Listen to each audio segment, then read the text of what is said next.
लाभ और हानि पार्ट 2 चलिए शुरू करते हैं। सबसे पहले प्रश्न को अच्छा से समझ लेना है। पहला नंबर प्रश्न है, यदि राम 500 रुपया की किसी वस्तु को श्याम को 20% लाभ पर, श्याम मोहन को 10% लाभ पर बेचता है तो मोहन का क्रय मूल्य क्या है। सबसे पहले प्रश्न को अच्छा से समझ लेना है। तो इसमें कौन कौन है एक बार मैं लिख लेता हूं। राम, इसके बाद श्याम, इसके बाद मोहन। राम श्याम के पास बेचता है, श्याम मोहन के पास बेचता है और राम का क्रय मूल्य दिया हुआ है, मोहन का क्रय मूल्य ज्ञात करना है। अब यहां पर आपको समझना है अच्छा से।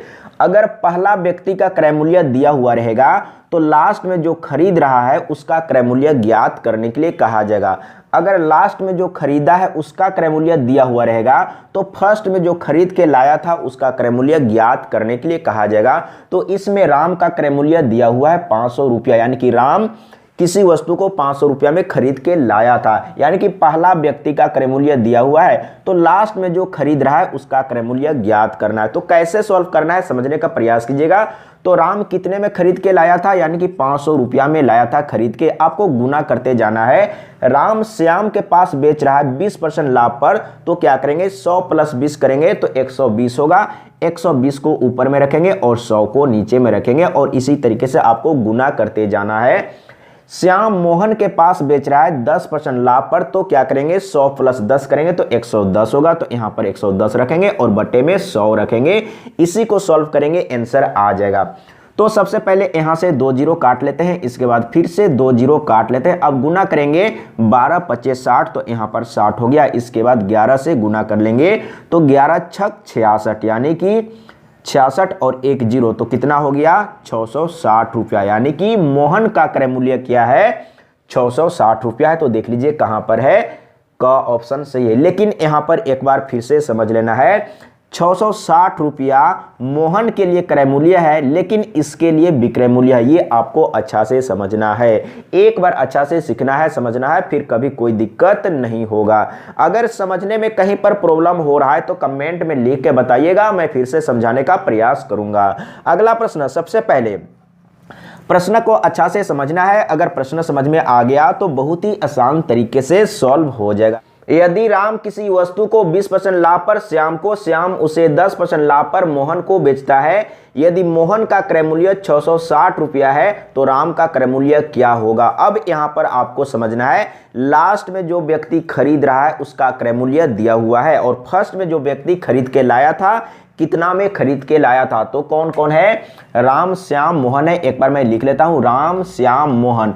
राम श्याम के पास बेचता है, श्याम मोहन के पास बेचता है और मोहन का क्रय मूल्य दिया हुआ है। कहने का मतलब है कि लास्ट में जो व्यक्ति खरीद रहा है उसका क्रय मूल्य दिया हुआ है और फर्स्ट में राम खरीद के लाया था तो कितने में खरीद के लाया था मालूम नहीं है, तो फर्स्ट में जो व्यक्ति खरीद के लाया था उसका क्रय मूल्य ज्ञात करना है। अब क्या करना है, तो लास्ट में जो व्यक्ति खरीदा है उसका क्रय मूल्य दिया हुआ है 660 रुपया, तो 660 रुपया आपको रख लेना और गुना करते जाना है। राम श्याम के पास बेचा है 20% लाभ पर, तो क्या करेंगे 100 + 20 करेंगे तो 120 होगा।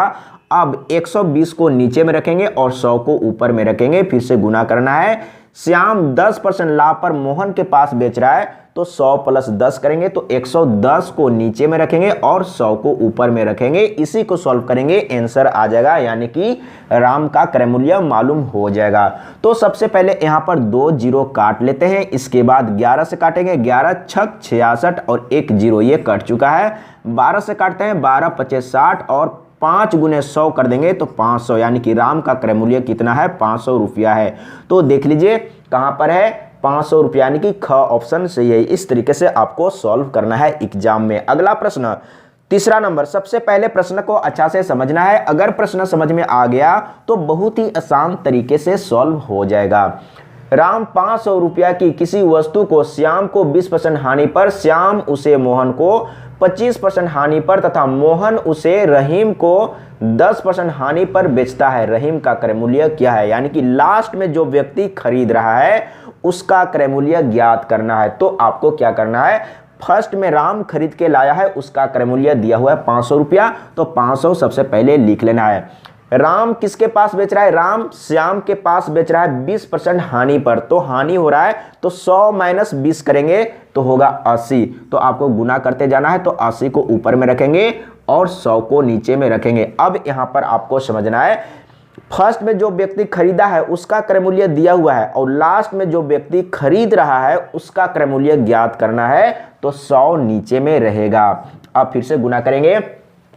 राम श्याम के पास बेचा और श्याम उसे मोहन को 25% हानि पर बेच रहा है। तो हानि हो रहा है तो 100 माइनस 25 तो 75 होगा। तो 75 को ऊपर में और 100 को नीचे में रखेंगे। इसके बाद श्याम उसे मोहन को 25% हानि पर तथा मोहन उसे रहीम को 10% हानि पर बेचता है। मोहन उसे रहीम को 10% हानि पर बेचता है। तो हानि हो रहा है तो 100 माइनस 10 करेंगे तो 90 होगा। 90 को ऊपर में रखेंगे और 100 को नीचे में रखेंगे। इसको सॉल्व करेंगे तो लास्ट में कौन खरीद रहा है? रहीम खरीद रहा है। तो रहीम का क्रय मूल्य मालूम हो जाएगा। तो फटाफट इसको आपको सॉल्व कर लेना है। सबसे पहले 2 जीरो काट लेते हैं। इसके बाद यहां से 2 जीरो काट लेते हैं। 25 तिया 75, 25 चौके 100, ये कट चुका है। इसके बाद 4 दूना 8, ये कट चुका है। अब कितना बच गया है? यहाँ पर 5 और यहाँ पर 2 और यहाँ पर 3 और क्या है? यहाँ पर 9 है। अब सभी को गुना कर लेते हैं। सभी को गुना कर लेते हैं तो 5 दूना 10 हो गया। इसके बाद गुने 3 गुने 9 तो 10 तिया 30। अब इसको गुना कर लिए तो 30 हो गया। फिर से 9 को गुना करेंगे तो क्या हो जाएगा? यानी कि 3 9 27, यानी कि 9 तिया 27। देख लीजिए कितना है? 270 रुपया। 270 रुपया कहां पर है? यानी कि किसका निकलना था? रहीम का क्रय मूल्य। तो रहीम का क्रय मूल्य कितना है? 270 रुपया है। तो देख लीजिए कहां पर है? घ ऑप्शन सही है। अगर एक बार अच्छा से सीख लेंगे, समझ लेंगे तो फिर कभी कोई दिक्कत नहीं होगा। पहला टाइप प्रश्न खत्म हो गया। अब चलते हैं दूसरा टाइप में। सबसे पहले प्रश्न को अच्छा से समझ लेना है। पहला नंबर प्रश्न है, यदि 12 टेबल का क्रय मूल्य 16 टेबल के विक्रय मूल्य के बराबर है तो प्रतिशत हानि होगी। सबसे पहले प्रश्न को अच्छा से समझना है। अगर प्रश्न समझ में आ गया तो बहुत ही आसान तरीके से सॉल्व हो जाएगा। इसमें क्या बोल रहा है? यदि 12 टेबल का क्रय मूल्य 16 टेबल के विक्रय मूल्य के बराबर है तो प्रतिशत हानि होगी। तो सबसे पहले आपको मान के चलना है कि 16 टेबल को कितना में बेच रहा है। आसान बनाना है तो आसान बनाने के लिए आपको मान के चलना है कि एक टेबल को 1 रुपया में बेच रहा है। समझने का कोशिश कीजिएगा। मान के चलते हैं एक टेबल को 1 रुपया में बेच रहा है तो 16 टेबल को 16 रुपया में बेचेगा। यहां पर बोला है यदि 12 टेबल का क्रय मूल्य 16 टेबल के विक्रय मूल्य के बराबर है तो 16 टेबल का विक्रय मूल्य 16 रुपया है तो 12 टेबल का क्रय मूल्य कितना होगा? 16 रुपया ही होगा। यहां पर लिखा हुआ है, आपको अच्छा से समझना होगा। अब आपको क्या करना है? बराबर टेबल का क्रय मूल्य और विक्रय मूल्य पर कंपेयर करके देखना है कि हानि हुआ है या लाभ हुआ है। लेकिन यहां पर हानि लिखा हुआ है तो हानि ही हुआ है, लेकिन आपको बराबर टेबल का क्रय मूल्य और विक्रय मूल्य लेके चलना है। तो 12 टेबल का क्रय मूल्य इतना है तो 12 टेबल का विक्रय मूल्य कितना होगा? तो एक टेबल को 1 रुपया में बेच रहा है तो 12 टेबल को 12 रुपया में बेचेगा। अब यहां पर आपको ध्यान देना है, 12 टेबल को 16 रुपया में खरीद के लाया था और 12 टेबल को 12 रुपया में बेच दिया तो क्या होगा? हानि होगा। तो कितना रुपया हानि हुआ? यानी कि 4 रुपया हानि हुआ। अब आपको हानि प्रतिशत निकालना है तो हानि बटे क्रय मूल्य, तो 12 टेबल का क्रय मूल्य कितना है? 16 रुपया है। अब आपको क्या करना है? 12 टेबल का क्रय मूल्य और विक्रय मूल्य ही लेके चलना है। तो हानि बटे क्रय मूल्य गुने 100 कर देंगे तो हानि प्रतिशत आ जाएगा। तो देख लीजिए 4 से काटेंगे, 4 चौके 16 और 4 से फिर इसको काटेंगे तो 25 चौके 100, यानी कि 25% हानि हुआ है। देख लीजिए कहां पर है? ग ऑप्शन सही है। अगला प्रश्न दूसरा नंबर। सबसे पहले प्रश्न को अच्छा से समझना है। अगर प्रश्न समझ में आ गया तो बहुत ही आसान तरीके से सॉल्व हो जाएगा। इसमें क्या बोल रहा है? यदि 16 घड़ियों का विक्रय मूल्य 20 घड़ियों के क्रय मूल्य के बराबर है तो लाभ प्रतिशत है। अब यहां पर आपको मान के चलना है। सबसे पहले प्रश्न को अच्छा से समझना है। तो प्रश्न में क्या बोल रहा है? यदि 16 घड़ियों का विक्रय मूल्य 20 घड़ियों के क्रय मूल्य के बराबर है तो सबसे पहले आपको मान के चलना है कि 20 घड़ी का क्रय मूल्य कितना है। तो मान के चलते हैं कि एक घड़ी को 1 रुपया में खरीदा है। अब यहां पर हम लोग मान के चले हैं कि एक घड़ी को 1 रुपया में खरीदा है तो 20 घड़ी को 20 रुपया में खरीद के लाया है। अब यहां पर क्या बोल रहा है? यदि 16 घड़ियों का विक्रय मूल्य 20 घड़ियों के क्रय मूल्य के बराबर है तो अब यहां पर आपको मालूम हो जाएगा कि 16 घड़ी का विक्रय मूल्य कितना है, तो 20 घड़ी के क्रय मूल्य के बराबर है। 16 घड़ी का विक्रय मूल्य कितना है, 20 घड़ी के क्रय मूल्य के बराबर। तो 20 घड़ी का क्रय मूल्य कितना है, यानी कि 20 रुपया। तो यहां पर 20 रुपया हो जाएगा, यानी कि 16 घड़ी का विक्रय मूल्य कितना है, 20 रुपया है। अब आपको समझना है बराबर घड़ी का क्रय मूल्य और विक्रय मूल्य पर कंपेयर करके देखना है कि लाभ हुआ है या हानि हुआ है। अब यहां पर आपको समझना है अच्छा से, यानी कि 16 घड़ी का विक्रय मूल्य कितना है, 20 रुपया है। तो 16 घड़ी का क्रय मूल्य कितना होगा, क्योंकि हम लोग मान के चले हैं कि एक घड़ी को 1 रुपया में खरीद के लाया है, तो 16 घड़ी को 16 रुपया में खरीद के लाया होगा। अब यहां पर आपको अच्छा से समझना है, 16 घड़ी को 16 रुपया में खरीद के लाया और 16 घड़ी को 20 रुपया में बेच दिया, यानी कि लाभ हुआ। तो कितना रुपया का लाभ हुआ, यानी कि 4 रुपया का लाभ हुआ। तो लाभ बटे क्रय मूल्य, तो क्रय मूल्य कितना है, यानी कि 16। अब यहां पर आपको समझना है, मैंने क्या बोला था कि बराबर वस्तु है, कोई भी वस्तु है, घड़ी है या कलम है, तो बराबर वस्तु का क्रय मूल्य और विक्रय मूल्य लेके चलेंगे। तो यहां पर आपको क्रय मूल्य रखना है, तो कौन सा लेके चलना है, तो 16 घड़ी का, घड़ी है ना, तो 16 घड़ी का क्रय मूल्य कितना है, 16 रुपया है। तो यहां पर आपको 16 लेके चलना है और गुने 100 कर देंगे, आंसर आ जाएगा। तो देख लीजिए, 4 से काटेंगे, 4 चौके 16 और 4 से इसको काटेंगे 25 चौके 100, यानी कि 25% का लाभ हुआ है।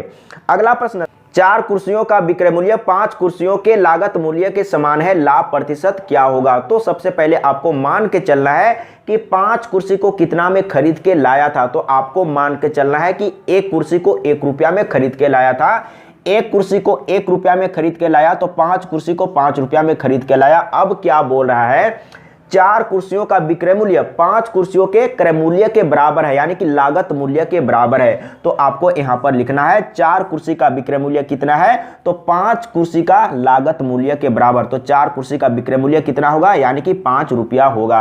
अब आपको क्या करना है, तो बराबर कुर्सी का क्रय मूल्य और विक्रय मूल्य पर कंपेयर करके देखना है कि लाभ हुआ है या हानि हुआ है। लेकिन यहां पर लाभ लिखा है तो लाभ ही होगा, लेकिन फिर भी आपको क्या करना है, हमेशा याद रखना है कि बराबर कुर्सी का क्रय मूल्य और विक्रय मूल्य को ही लेके चलेंगे। तो यहां पर 4 कुर्सी का ये क्या हम लोग निकाले हैं, 4 कुर्सियों का विक्रय मूल्य, यानी कि 4 कुर्सियों का विक्रय मूल्य इतना है। तो 4 कुर्सी का क्रय मूल्य कितना है, एक कुर्सी को 1 रुपया में खरीद के लाया, तो 4 कुर्सी को 4 रुपया में खरीद के लाया। अब यहां पर आपको समझना है अच्छा से, यहां पर समझ में आ जाएगा। 4 कुर्सी को 4 रुपया में खरीद के लाया और 4 कुर्सी को 5 रुपया में बेच दिया, तो लाभ होगा, यानी कि 1 रुपया का लाभ हुआ। तो लाभ कितना हुआ है, 1 रुपया लाभ हुआ है। तो लाभ बटे क्रय मूल्य, तो क्रय मूल्य कितना है, यानी कि 4 रुपया। तो यहां पर 4 रखेंगे और गुने 100 कर देंगे, आंसर आ जाएगा। देख लीजिए, तो 4 से काटेंगे 25 चौके 100, यानी कि यहां पर भी 25% का लाभ हुआ है। अगला प्रश्न, 45 कलमों को बेचने पर 5 कलमों के विक्रय मूल्य के बराबर हानि होती है, उसका हानि प्रतिशत क्या है। सबसे पहले प्रश्न को अच्छा से समझना है। अगर प्रश्न समझ में आ गया तो बहुत ही आसान तरीके से सॉल्व हो जाएगा। तो यहां पर बोल रहा है 45 कलमों को बेचने पर 5 कलमों के विक्रय मूल्य के बराबर हानि होती है। तो सबसे पहले आपको मान के चलना है कि 45 कलम को कितना में बेचा है, लेकिन आसान बनाना है तो आपको मान के चलना है कि एक कलम को 1 रुपया में बेच रहा है। अब यहां पर आपको मान के चलना है कि एक कलम को 1 रुपया में बेच रहा है, तो 45 कलम को 45 रुपया में बेचेगा। लेकिन यहां पर क्या बोला है, 5 कलमों के विक्रय मूल्य के बराबर हानि हुआ है। तो 5 कलम का विक्रय मूल्य कितना होगा, यानी कि एक कलम को 1 रुपया में बेच रहा है, तो 5 कलम को 5 रुपया में बेचेगा। तो क्या बोला है, 5 कलम के विक्रय मूल्य के बराबर हानि हुआ है। तो 5 कलम का विक्रय मूल्य कितना है, 5 रुपया, यानी कि इतना हानि हुआ है। तो हानि प्रतिशत निकालना है, हानि बटे क्रय मूल्य। अब आपको समझना है कि क्रय मूल्य क्या है। अब यहां पर आपको समझना है हानि हुआ है, तो कितना हानि हुआ है, यानी कि 5 रुपया हानि हुआ है, यानी कि 5 रुपया कम में बेचा है। कितना में बेचा है, 45 रुपया में बेचा है, यानी कि 5 रुपया कम में बेचा है। तो 5 इसमें जोड़ देंगे तो आपको क्रय मूल्य मिल जाएगा। तो कितना हो जाएगा, 50, यानी कि क्रय मूल्य कितना होगा, 50 होगा और गुने 100 कर देंगे, प्रतिशत में आ जाएगा। तो देख लीजिए, 50 से काटेंगे, 50 दूना 100 और इसको गुना करेंगे तो 5 दूना 10, यानी कि 10% का हानि हुआ है। देख लीजिए कहां पर है, ख ऑप्शन सही है।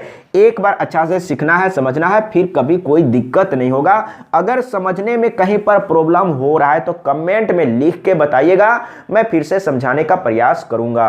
अगला प्रश्न 5 नंबर, इसमें क्या बोल रहा है, 56 वस्तुओं को बेचने पर 14 वस्तुओं के विक्रय मूल्य के बराबर लाभ होता है तो लाभ प्रतिशत होगा। सबसे पहले प्रश्न को अच्छा से समझना है। अगर प्रश्न समझ में आ गया तो बहुत ही आसान तरीके से सॉल्व हो जाएगा। इसमें क्या बोल रहा है, 56 वस्तुओं को बेचने पर, यानी कि 56 वस्तु को बेच रहा है, कितना में बेच रहा है मालूम नहीं है, आपको मान के चलना है, लेकिन आसान बनाना है तो आपको क्या करना है, मान के चलना है कि एक वस्तु को 1 रुपया में बेच रहा है। अब यहां पर मान के चलेंगे एक वस्तु को 1 रुपया में बेच रहा है तो 56 वस्तु को 56 रुपया में बेचेगा, 1 रुपया में बेच रहा है। तो यहां पर क्या बोला है, 14 वस्तुओं के विक्रय मूल्य के बराबर लाभ होता है।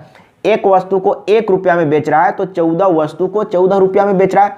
यहां पर 14 है, 14 वस्तु को 14 रुपया में बेच रहा है तो इतना ही लाभ हुआ, यानी कि लाभ कितना हुआ है, 14 वस्तु के विक्रय मूल्य के बराबर। तो 14 वस्तु का विक्रय मूल्य कितना है, 14 रुपया है। तो यहां पर हम लोग को लाभ मालूम हो चुका है कि 14 वस्तु का जितना विक्रय मूल्य है उतना ही लाभ हुआ है, यानी कि 14 रुपया लाभ हुआ है। तो प्रतिशत में निकालना है तो लाभ बटे क्रय मूल्य अब आपको यहां पर अच्छा से समझना है।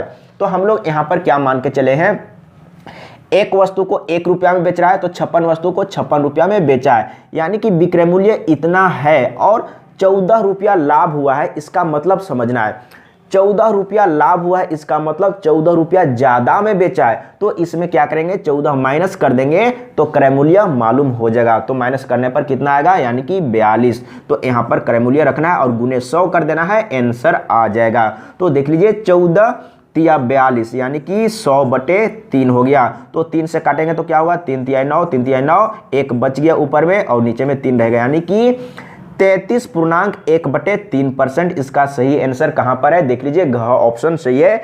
एक बार अच्छा से सीखना है, समझना है, फिर कभी कोई दिक्कत नहीं होगा। अगर कहीं पर समझने में प्रॉब्लम हुआ है तो कमेंट में लिख के बताइएगा, मैं फिर से समझाने का प्रयास करूंगा। आज के लिए इतना ही। जय हिंद, वंदे मातरम।